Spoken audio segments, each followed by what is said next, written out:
We have this very interesting question from arithmetic today.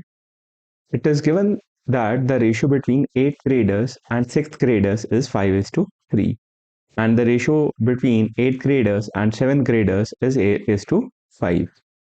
We need to find the smallest number of total students from all these three grades, 6th, 7th and 8th, and we are given with four options. So if we need to find the smallest number of total students from all the three grades, we must be having the ratio of 8th, 6th and 7th graders together. So let's try to find out the ratio together of these three grades. Ratio of 8th graders, 6th graders and 7th graders. Correct. So ratio of 8:6 is 5:3. And ratio of 8th to 7th is 8:5. See, the number of students in 8th grade should be same. So that means the number here where 5 and 8 is written should be same. How we can make these two numbers same? By taking the LCM of 5 and 8. So the LCM of 5 and 8 is 40. So instead of 5 and 8, we can write here 40. Yes? Let's write 40. 40. And how we got 40? By multiplying 5 with 8. If we multiplied 5 with 8, definitely 3 will also be multiplied by 8. That is the rule of ratio, correct?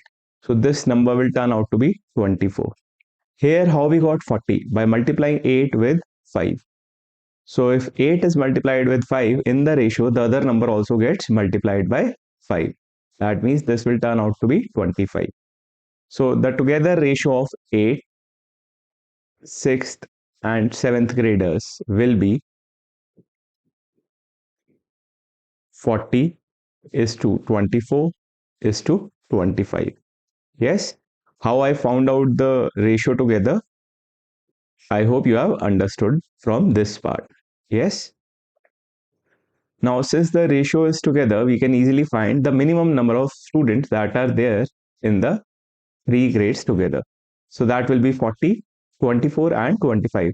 Minimum number of students will be 40 plus 24 plus 25. That gives us what? That gives us 89. So 89 will be the minimum number of students in all the three classes. Yes, we can clearly see from here 89. 89 will be the minimum number of students that should be there in all the three grades if we need to fulfill these two ratios.